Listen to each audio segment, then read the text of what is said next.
Hello दोस्तों, जय हिंद। कैसे हैं आप सब लोग? अच्छा है ना दोस्तों। आज हम लोग स्टार्ट करते हैं डिफरेंशियल इक्वेशन एक्सरसाइज 9.4। इसके आगे की क्वेश्चन 1 से लेके 14 तक तो ऑलरेडी मैंने आप लोगों को बता दिए, ठीक है ना। आज बच्चों हम लोग क्वेश्चन नंबर 15 से कंटिन्यू करते हैं और उम्मीद है आपको अच्छे से समझ में आए होंगे, ठीक है ना। तो चलिए फिर देखिए, यहाँ पे देखिए बच्चों, आपके यहाँ दिख रहा है बोर्ड पे, स्क्रीन पे, ये क्वेश्चन नंबर 15। पहले आप लोग इस बार इसको अच्छे से पढ़ लीजिए, ठीक है ना। पढ़ लिया आप लोगों ने? चलिए अब हम इसको स्टार्ट करते हैं। तो देखिए बच्चों, क्वेश्चन में क्या कह रहा है, find the equation of curve passing through the points 0,0। तो भैया पॉइंट्स जो हो गए हमारे, ध्यान से देख लो, जो पॉइंट्स 0,0 यानी ओरिजिन से पास हो रहा है, इसको x मान लो, इसको y मान लेते हैं, ठीक है। ये पॉइंट्स हो गए और उसकी डिफरेंशियल इक्वेशन देखो यहां पे दे दी है इन्होंने, क्या, y dash is equal to ex sin x, ये दे दिया है। हमें क्या करना है, इसकी इक्वेशन ऑफ कर्व बतानी है, ठीक। चलो भाई बताते हैं, नो प्रॉब्लम, आराम से सॉल्व करते हैं। तो बच्चों y डैश का मतलब तो मालूम है, y डैश का मतलब क्या होता है, dy by dx is equal to ex sin x, है ना। आज dx को उधर भेज दो तो ये ऐसे हो जाएगा, dy is equal to ex sin x dx, ठीक। अच्छा अब क्या करते हैं, दोनों साइड इसको इंटीग्रेट कर लेते हैं, ठीक है भाई। तो dy को इंटीग्रेट करेंगे तो हमें मालूम है y मिलेगा, और इसको भी हमने ऐसे लिख दिया ex sin x dx, ठीक है। तो देखो बच्चों, एक काम करते हैं, ये जो पूरी कहानी है ना, ये इतना, इसको हम लोग i मान लेते हैं। यहां पे लिख लेते हैं, let i is equal to ex sin x, ठीक है। इसको हमने मान लिया i, ठीक। अच्छा अब ध्यान से देखो, हम क्या करेंगे, इसको हम सिंपली सॉल्व करते हैं बच्चों। तो ध्यान से देखो, ये एक्सपोनेंशियल फंक्शन है, ये ट्रिग्नोमेट्रिक फंक्शन है। तो जब इसमें हम आइलेट रूल लगाएंगे ना, प्रोडक्ट रूल, तो ये फर्स्ट फंक्शन होगा, ये सेकंड फंक्शन होगा, मालूम है ना। अच्छा तो बच्चों ये हो जाएगा i इज इक्वल टू, ध्यान से देखो, फर्स्ट फंक्शन हो गया, ठीक। और फिर इंटीग्रेशन ऑफ सेकंड फंक्शन, तो ex को इंटीग्रेट करेंगे तो ex आएगा, माइनस होल इंटीग्रेशन, ठीक, dy dx of first function, तो sin x का cos x हो गया कि नहीं हो गया। और ex का दोबारा से किया तो हमको क्या मिल गया, ex मिल गया, ठीक। और इस पूरे का फिर से इंटीग्रेशन हो गया। अच्छा अब ध्यान से देखो बच्चों, i is equal to ex, इसको उधर लिख लो, sin x माइनस, देखो इसमें फिर से लगेगा वही रूल, प्रोडक्ट रूल लगेगा ना, आइलेट मेथड। तो फिर से ये हो जाएगा फर्स्ट फंक्शन और ये हो जाएगा सेकंड फंक्शन, तो फिर वही कहानी चलेगी भाई, ठीक है ना। फिर से इसको लिख लेते हैं, तो ये कितना आएगा, फर्स्ट फंक्शन cos x, और इसको करेंगे तो ये ex वापस मिलेगा, फिर माइनस इंटीग्रेशन, ठीक है, dy dx of first function, तो cos x का तो हो गया minus sin x, dy dx हो गया sin x, और ex का दोबारा से किया तो बच्चों हमको यही मिल गया ex, ठीक है, और ये हो गया dx। इतनी कहानी समझ में आई, हाँ या ना?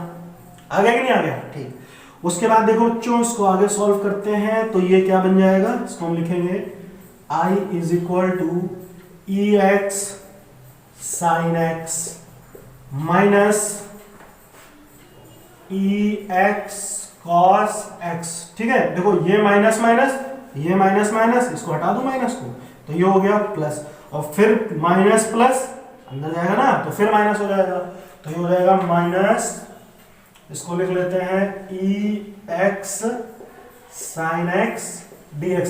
अब ध्यान से देखो बच्चों, इस पूरे को मैंने क्या माना था, ध्यान से देखो, i माना था, तो इस पूरे की जगह पे क्या लिख सकता हूँ, i लिख सकता हूँ, ठीक है।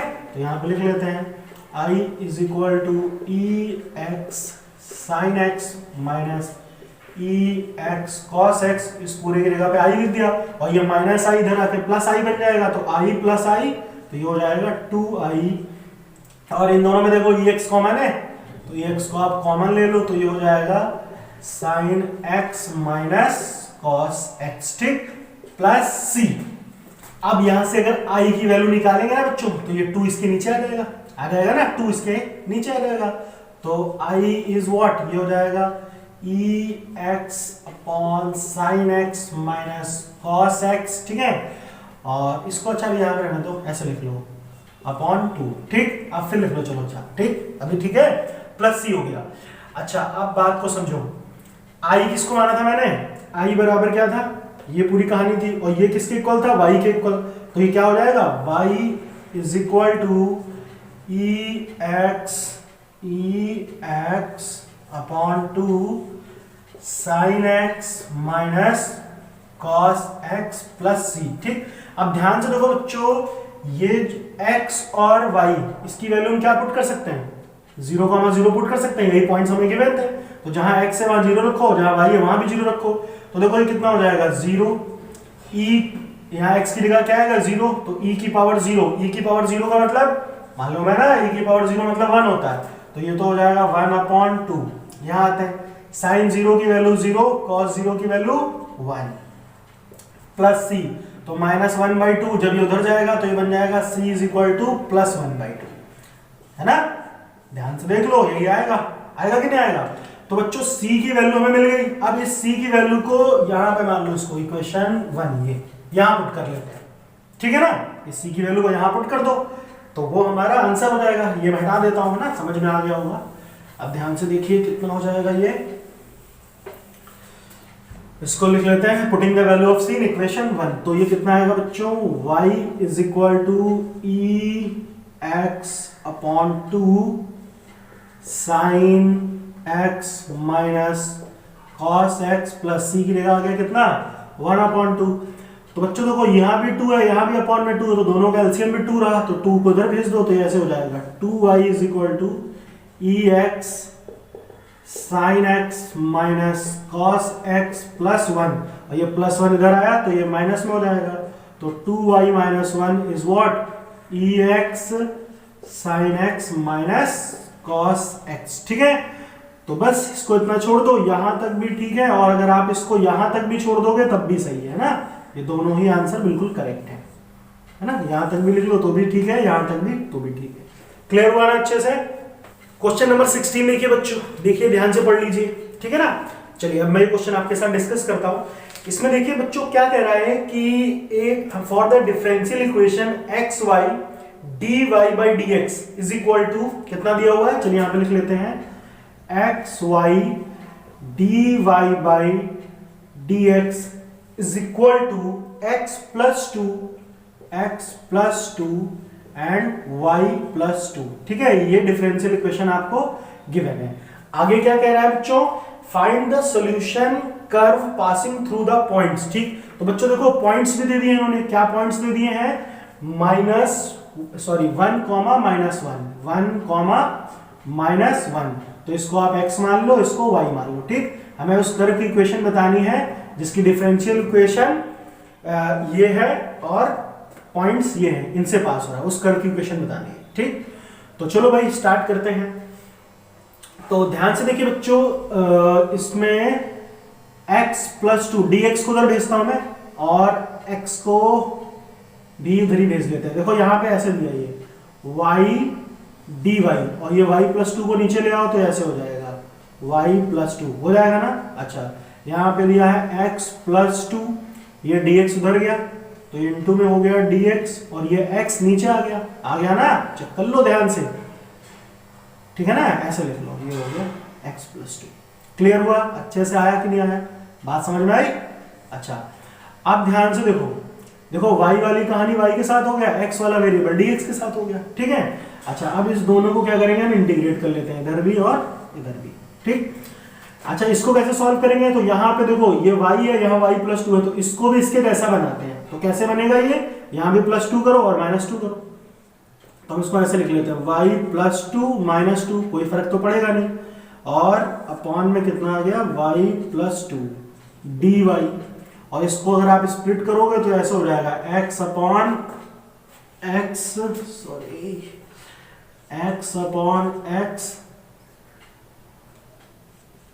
dx plus 2 upon x dx।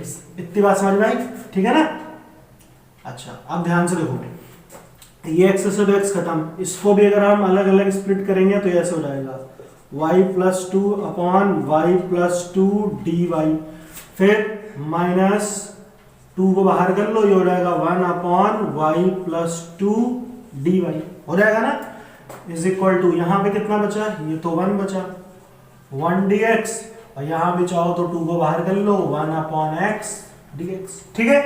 अच्छा आप ध्यान से देखो बच्चों, ये पूरा खत्म, तो यहाँ 1 बचा 1 dy, और 1 को जब हम इंटीग्रेट करेंगे तो कितना आएगा dy के रिस्पेक्ट में, तो y हो जाएगा। यहाँ पे 1 अपॉन वाई प्लस टू, तो कितना हो जाएगा ये 2 log y plus two is equal to 1 का यहाँ पे dx है ना पैरामीटर, तो ये x हो गया, और ये कितना आएगा 2 और 1 अपॉन x का हो जाएगा log x, ठीक है भाई।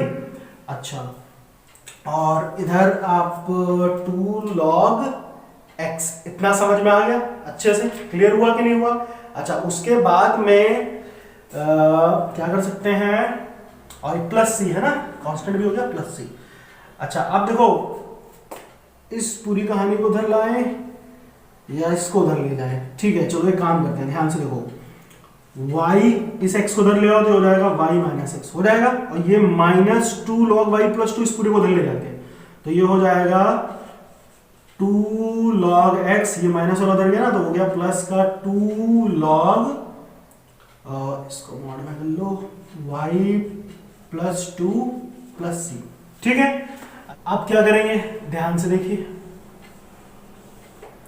अब देखो इसमें ये 2 है ना log के साथ है ना, 2 log x, तो 2 तो पावर बन जाएगा है ना, ऊपर जाके x स्क्वायर हो जाएगा, तो हम इसको ऐसे लिख सकते हैं y minus x is equal to log x square, और प्लस ये भी 2 इधर आ गया ना, पावर बन जाएगा, तो हो जाएगा log y प्लस टू का होल स्क्वायर प्लस सी, ठीक है। अब देखो log की प्रॉपर्टी क्या कहती है, log m plus log n multiply में हो जाएगा ना, अगर माइनस में होता तो हो जाएगा log x स्क्वायर, इसको ऐसे लिख लो आप, और फिर y प्लस टू का होल स्क्वायर प्लस सी, ठीक है। अब इसको आप मान लो इक्वेशन नंबर 1, ठीक। अच्छा अब ध्यान से देखो ये पॉइंट्स क्या दिए थे, x की वैल्यू 1, y की वैल्यू -1, यहां पुट करते हैं तो ये आ जाएगा -1, फिर ये -1, और log यहां पे लिखोगे ना -1 सॉरी 1 का स्क्वायर, तो ये तो हो जाएगा 1 इंटू, और ये -1 प्लस 2 यानी 1 का स्क्वायर भी 1, तो 1 इंटू 1, तो ये तो पूरा 0 हो जाएगा बच्चों, है ना, आप चाहो चेक कर लो, log 1 0 होता है, तो ये पूरा 1 इंटू 1 log 1 आएगा ना, log 1 पूरा 0 हो जाएगा, तो c की वैल्यू इसको हटा दो, इसकी तो कोई जरूरत नहीं है, तो यहाँ पे c की वैल्यू कितनी आएगी -2, ठीक, और इस -2 को हम यहाँ पुट कर देते हैं, तो y minus x is equal to log x square into y plus 2 का होल स्क्वायर, और c की वैल्यू -2, ठीक। तो ये आपका आंसर हो गया, और चाहो तो इस -2 को इधर ले आओ तो थोड़ा और सॉल्व कर लो, y minus x plus 2 is equal to log x square y plus 2 इसका होल स्क्वायर, ठीक है। तो ये आपका आंसर हो गया, ठीक, यहां तक भी सही है, यहां तक भी सही है, क्लियर हुआ। क्वेश्चन नंबर 17 देखिए बच्चों, है ना, ध्यान से पढ़ लीजिए, एक बार वीडियो को पॉज करके अच्छे से पढ़ लीजिए, फिर मैं बताता हूं उसमें क्या करना है, ठीक है। तो चलिए मैं क्वेश्चन आपके सामने डिस्कस करता हूं। देखिए बच्चों क्वेश्चन में क्या कह रहा है, find the equation of curve passing through the point 0, -2। तो देखो यहाँ पे पॉइंट्स दिए हुए हैं 0, -2, तो ये तो भैया आपका x हो गया और y हो गया, x y given that any point x y on a curve the product of the slope of tangent and y coordinate of the point is equal to the x coordinate। ओ हो, अब देखो कहानी देखो उसमें क्या कह रहा है, क्या कह रहा है बच्चों कि product of the slope of its tangent and y coordinate, ठीक भाई। तो मैं पता ना स्लोप ऑफ टेंजेंट का मतलब क्या होता है, स्लोप ऑफ टेंजेंट, ठीक है। तो ये क्या होता है, इसको हम लोग बोलते हैं dy बाई dx, तो ये तो सब पता ही आपको, पढ़ा था ना एप्लीकेशन ऑफ डेरिवेटिव में, है ना। अच्छा तो आगे क्या करा, स्लोप ऑफ टेंजेंट यानी dy बाई dx और किसका product, dy by d x और y कोऑर्डिनेट का जो प्रोडक्ट है वो किसके इक्वल है, x के इक्वल है। देखो यही बोल रहा है ना। चलो अच्छा, अब इसको हमें बस सॉल्व करना है, तो बहुत ही आसान है ये, अब तो बहुत आसान हो गया। अब क्या करेंगे, ध्यान से देखो, dx को उधर भेज देते हैं, y को यही रहने देते हैं, तो ये ऐसे हो जाएगा y dy और dx उधर भेज दो तो ये हो जाएगा x dx, ठीक। दोनों साइड में इंटीग्रेट कर देते हैं, तो ये बच्चों जब इसको इंटीग्रेट करेंगे तो ये आएगा y स्क्वायर अपॉन 2 और ये हो जाएगा x स्क्वायर अपॉन 2, ठीक है, प्लस c, ठीक। अच्छा अब एक काम करते हैं, x को उधर ले आओ तो ये कैसे हो जाएगा, ये ऐसे हो जाएगा minus x square upon 2 plus y square upon 2 is equal to c। और पॉइंट्स देखो हमें गिवन है 0, -2, ठीक है ना, इसको आप मान लो इक्वेशन 1।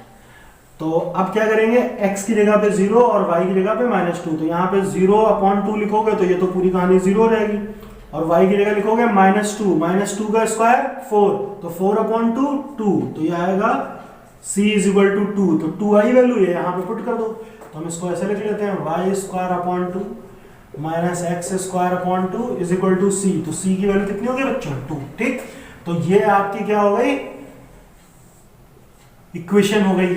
आई बात समझ में। और इसको चाहो थोड़ा सा और भी सॉल्व करोगे तो ये कैसे हो जाएगा, ये ऐसे हो जाएगा y माइनस एक्स स्क्वायर और c की वैल्यू कितनी थी 2, तो यहाँ पे 2 लिख दो, तो ये हो जाएगा 2 is equal to 2, therefore y square minus x square is equal to 4।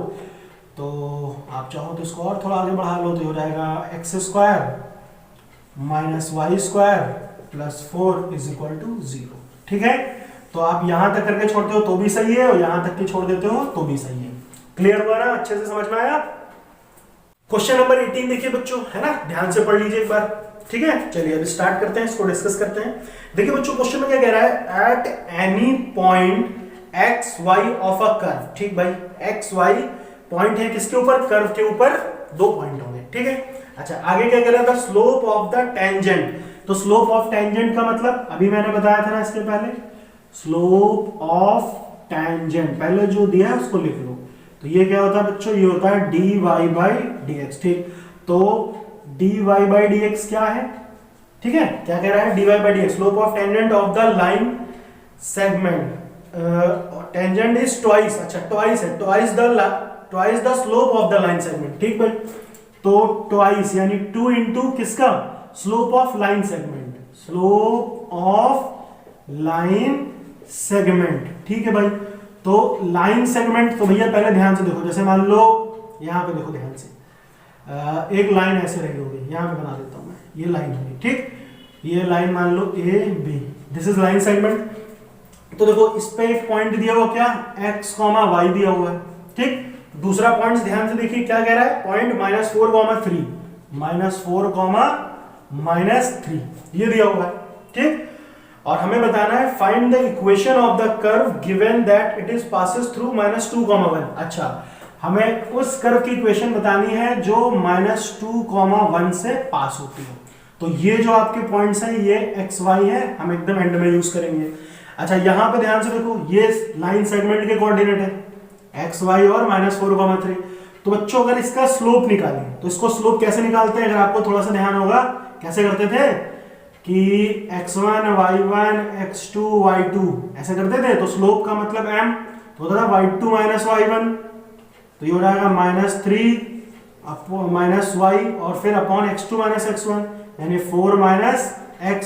तो m इज व्हाट, देखो इन दोनों में से माइनस कॉमन लो, तो ये हो जाएगा y प्लस 3 और यहाँ भी माइनस कॉमन लूंगा तो ये आएगा x प्लस 4, तो माइनस से माइनस खत्म। कहानी समझ में आई कि नहीं है। तो स्लोप ऑफ लाइन सेगमेंट क्या आएगा, ये आएगा y plus 3 upon x plus 4। Clear हुआ, ठीक है। तो इसकी जगह पर स्लोप ऑफ लाइन सेगमेंट की जगह पर हम क्या लिखेंगे, यहां पर लिख लेते हैं y plus 3 upon x plus 4। ये बात समझ में आई ना, देखो ये ऑलरेडी दिया हुआ है लाइन सेगमेंट, ठीक है ना, दिया हुआ, इसके पॉइंट्स दिए हुए एक्स वाई और -4, -3, आराम से फार्मूला लगाया, सॉल्व कर दिया। ये फार्मूला आपको पता ही है, y2 minus y1 upon x2 minus x1, ये आपने 11th क्लास में भी पढ़ा था और एप्लीकेशन ऑफ डेरिवेटिव में भी पढ़ा था, ठीक है। चलिए तो अब इसको सॉल्व करते हैं ना, ये समझ में आया, आगे बढ़ते हैं। तो ये अब इसको ध्यान से देखो, यहाँ पर ये y प्लस 3 है ना, इसको अगर आप मल्टीप्लाई भी कर लोगे तो कोई दिक्कत नहीं है, 2y प्लस 6 हो जाएगा।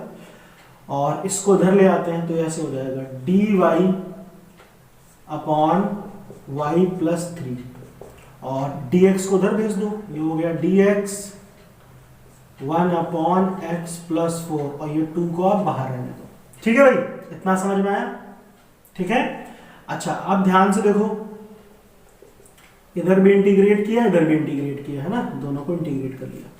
तो बच्चों जब इसको इंटीग्रेट करेंगे और इस 2 को आप चलो यहीं लिख दो, कोई दिक्कत नहीं है। अब सही है?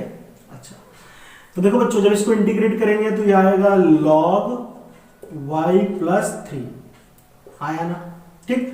और इसको इंटीग्रेट करोगे तो कितना आएगा? 2 log x plus 4 plus log c। ठीक है।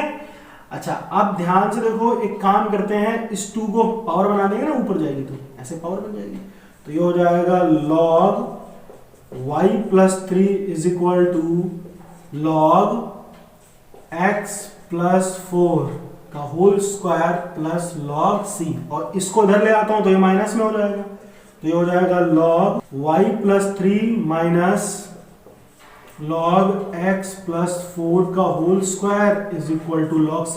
हमने पढ़ा ना log m minus log n, minus में होता है तो कहानी डिवाइड में चली जाती है, तो ये कितना हो जाएगा?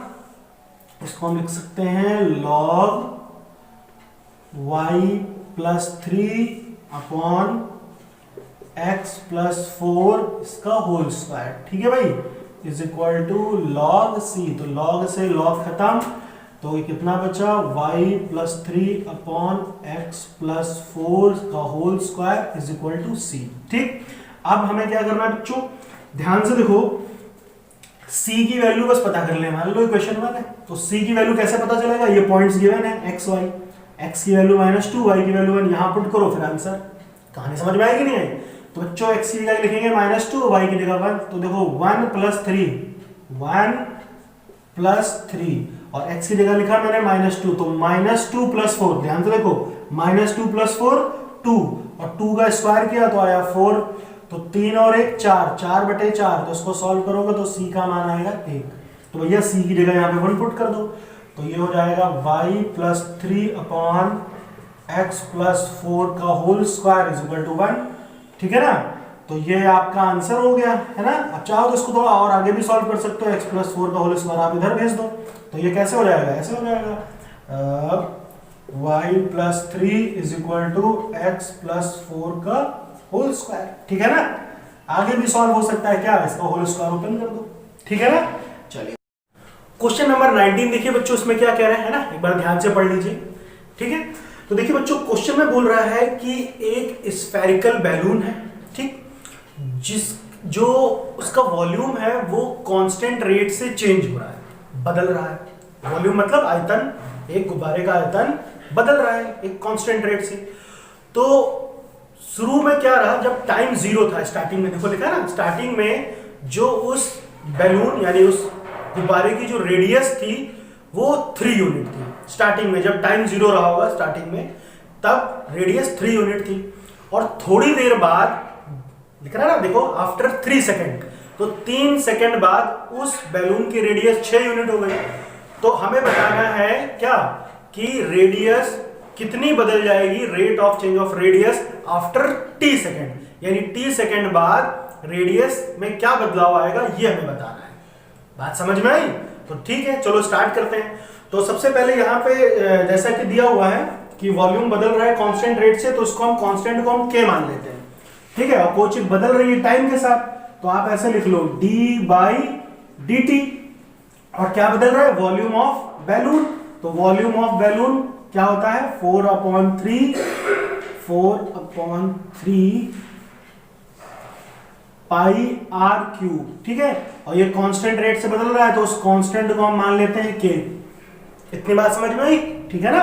अच्छा, उसके बाद में ध्यान से देखो बच्चों, हम क्या करेंगे, इसको ये दिख रहा है ना 4/3 पाई, इसको बाहर कर लेते हैं।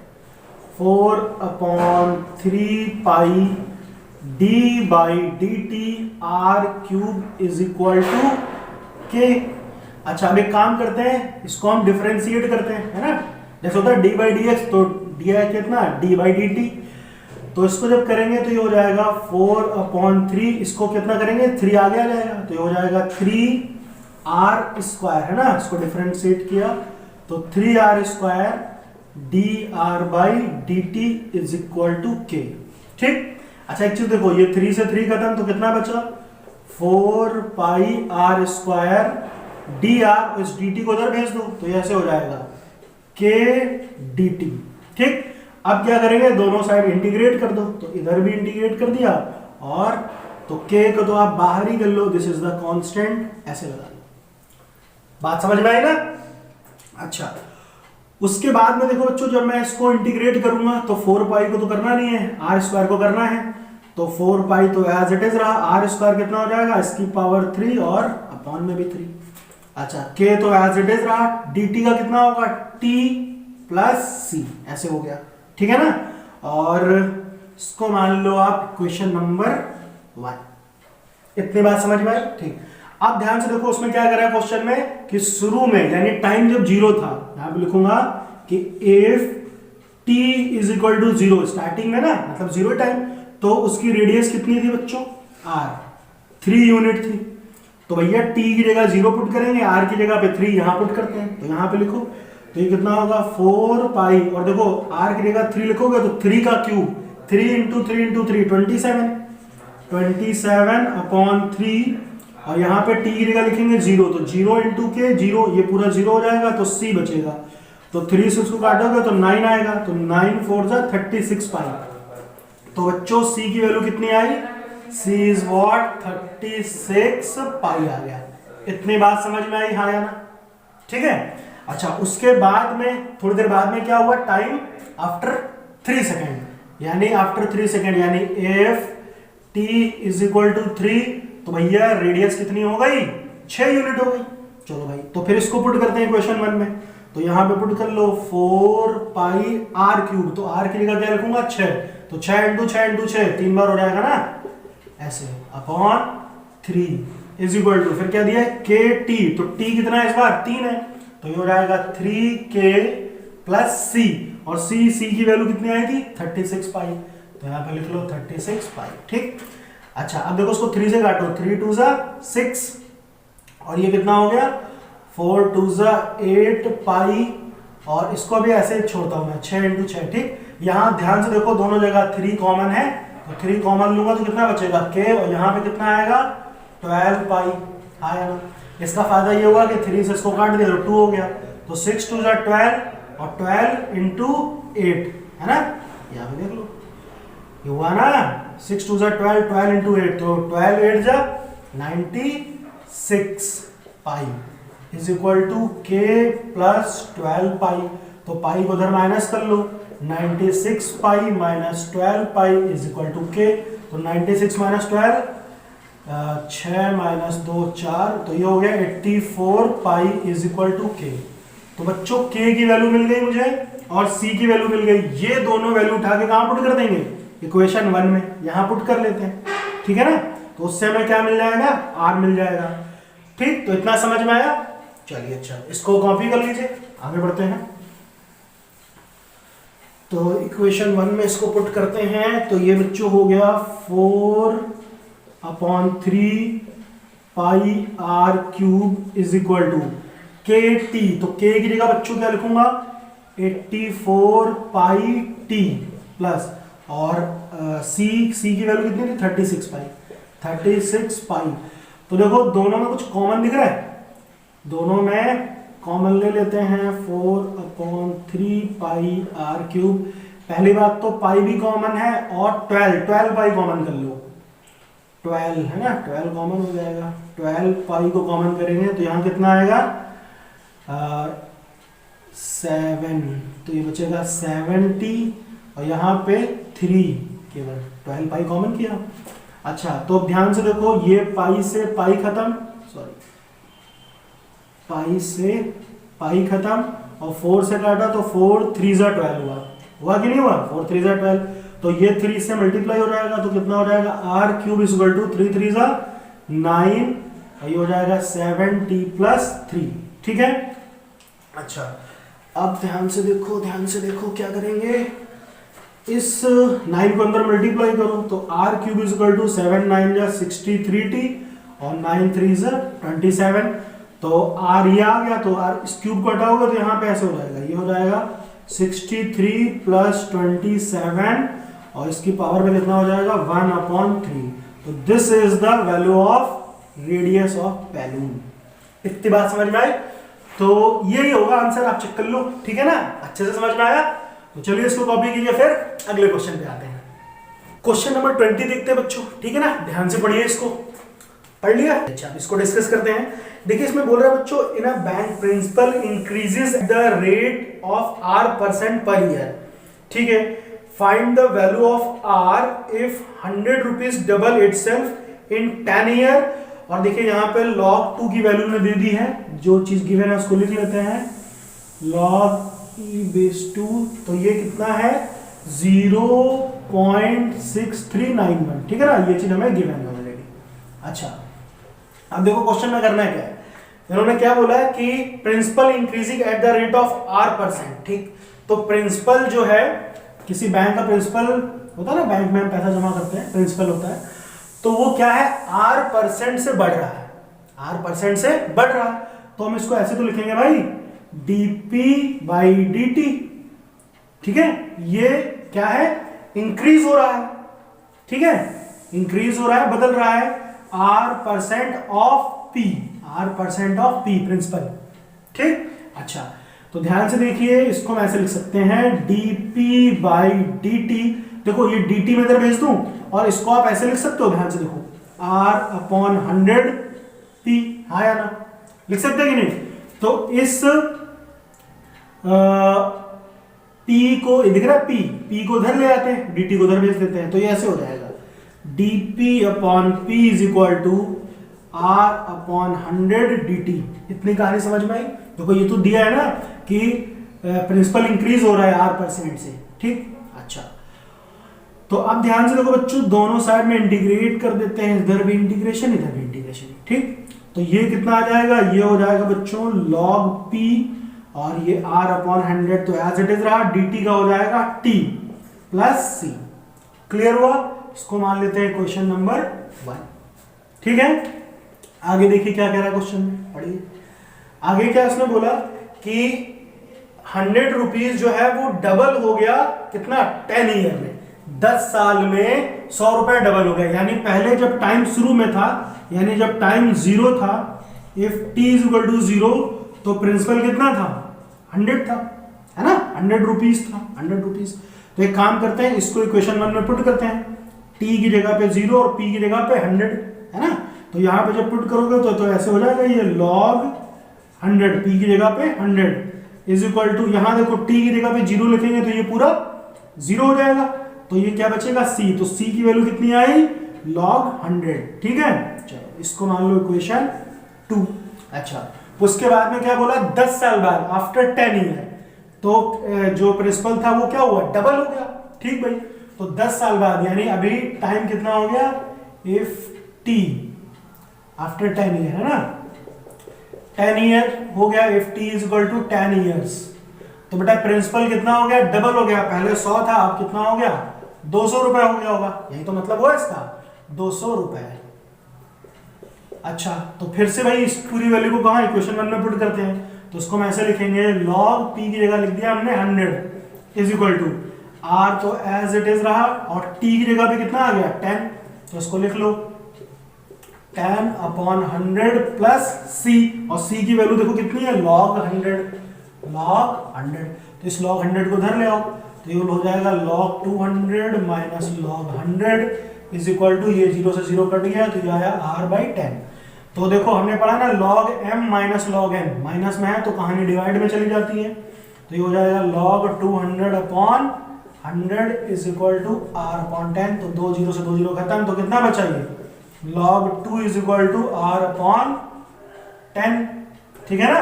अच्छा ध्यान से देखो, log 2 इसकी वैल्यू गिवन है, तो यहां पे लिख दो, ये क्या है 0.6391 = r/10। अब 10 इससे मल्टीप्लाई करोगे तो कितना हो जाएगा, ये हो जाएगा 6.391 इज इक्वल टू आर। तो इतना परसेंट आएगी रेट, आर कितनी हो जाएगी, आर हो जाएगा 6.391%। क्लियर हुआ, आई बात समझ में, ठीक है। चलिए इसको कॉपी कीजिए, फिर अगले क्वेश्चन पे आते हैं। क्वेश्चन नंबर 21 देखिए बच्चों, ये भी बिल्कुल same to same question number 20 की तरह ही है ना। चलिए पहले एक बार अच्छे से पढ़ लीजिए, वीडियो पॉज करके फिर मैं बताता हूँ, ठीक है। चलिए अब मैं आपके सामने क्वेश्चन डिस्कस करता हूँ। देखिए इसमें बोल रहा है bank principal increases at the rate of 5% per year, ठीक। तो प्रिंसिपल जो है हर साल 5% क्या इंक्रीज कर रहा है, की दर से बढ़ रहा है। तो हम ऐसे लिख सकते हैं dp बाई dt, प्रिंसिपल बढ़ रहा है ना, कितना 5% ऑफ t, ये गिवन है। तो आप इसको ऐसा लिख सकते हो dp by dt is equal to, इसको हम ऐसे लिख सकते हैं 5/100 इंटू p। तो इसको 5 से काटोगे तो ये 20 आएगा, है ना, और इस p को इधर ले आओ तो ये कितना हो जाएगा dp अपॉन p, और ये उधर जाएगा तो ये बचा कितना 1/20 dt। इतनी बात समझ में आई, हाँ या ना, आई ना बात समझ में। अच्छा अब क्या करेंगे, दोनों तरफ इंटीग्रेट कर देते हैं, इधर भी और इधर भी, ठीक है। अच्छा अब ध्यान से देखिए, तो जब इसको इंटीग्रेट करेंगे तो ये बच्चे मिलेगा कितना log p, और ये कितना हो जाएगा dt का तो t हो जाएगा, तो हो जाएगा t/20 प्लस c। ये हो गई इक्वेशन नंबर 1, क्लियर है। अच्छा उसके बाद में क्या बोला कि an amount of 1000 rupees is deposited with this bank, ठीक। तो how much will it be worth after 10 year, ठीक। कह रहा है कि 10 साल बाद कितनी अमाउंट हो जाएगी। अच्छा अभी जो प्रिंसिपल है वो कितना है 1000 है ना, ये बोला इसने। तो अभी जब टाइम 0 है, यहां पे लिखूंगा if t is equal to 0, जब स्टार्टिंग में बैंक में खाता खुला तब प्रिंसिपल मतलब कितना पैसा जमा हुआ 1000 रुपीज। तो भैया इसको यहां पे पुट कर दें, इसकी वैल्यू शुरू में कितना 1000 रुपए है, तो इसको यहां पुट करोगे तो कितना आएगा log 1000 is equal to t तो 0, तो ये पूरा 0 हो जाएगा, तो c की वैल्यू याद ही, इसको मान लो इक्वेशन नंबर 2। इतनी बात समझ में आई। अच्छा उसके बाद में क्या बोला कि how much will it be after. अच्छा इसमें क्या पूछा है बच्चों कि 10 साल बाद, ये तो पूछ रहा है ना, how much will it be after 10 year, 10 साल बाद अमाउंट कितनी हो जाएगी, ठीक भाई। 10 साल बाद देखो, तो अभी जब t 0 था तो प्रिंसिपल इतना था, इफ t कितना हो गया 10 ईयर्स हो गया है ना, 10 ईयर्स, तो प्रिंसिपल कितना है ये हमको पता करना है, ठीक। चलिए भाई कोई दिक्कत नहीं है, पता कर लेते हैं।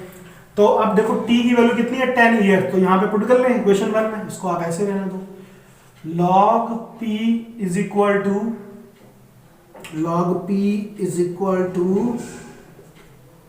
t upon 20। तो t की जगह बेटा लिखा कितना है 10/20 प्लस c, और c की वैल्यू कितनी थी, c की वैल्यू है log 1000, तो यहां पे लिख लो बच्चों log 1000। ओके अब इसको इधर ले आते हैं तो ये ऐसे हो जाएगा log p minus log 1000 is equal to, इसको डिवाइड किया तो ये आ गया 1/2, ठीक है, हाँ या ना। अच्छा अब देखो फिर से इसमें वही प्रॉपर्टी जो भी मैंने बताया था, तो ये कितना हो जाएगा log p upon 1000 is equal to 1/2। अच्छा देखो बच्चों हमने एक चीज पढ़ी है, आपको पता होगा कि log e की power x is equal to m। तो हम इसको कैसे लिख सकते हैं, इसको ऐसे लिख सकते हैं x, जब ये log इधर जाएगा तो ये ऐसे हो जाता है e की पावर m, ये मालूम है आपको, है ना। x को रोकोगे तो ये e की पावर में चला जाता है ना, तो यहाँ पे देखो, अरे कुछ नहीं यहाँ पे e तो है ही, तो भैया ये e की पावर m, ये वैल्यू जो रहेगी x है, x की जगह पे क्या दिया है p अपॉन 1000, और ये क्या हो जाएगा e की पावर 1/2, ऐसे हो जाएगा।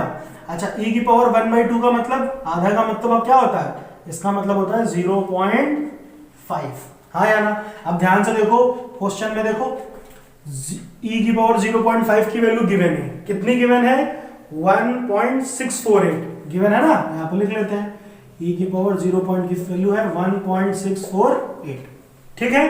तो भैया इसकी जगह पे हम इसको लिख सकते हैं, तो ये कितना आएगा, यहाँ पे लिख लेते हैं, तो ये हो जाएगा p अपॉन 1000, और इसकी जगह लिख दिया हमने 1.648। अब इसको इधर मल्टीप्लाई कर दो, तो इससे मल्टीप्लाई करोगे तो कितना आएगा ये पॉइंट हट जाएगा तो ये हो जाएगा 1648 रुपीज, यानी 10 साल बाद जो अमाउंट है वो कितनी हो जाएगी, 1648 रुपए। अच्छे से समझ में आया कि नहीं आया? ठीक है, ओके।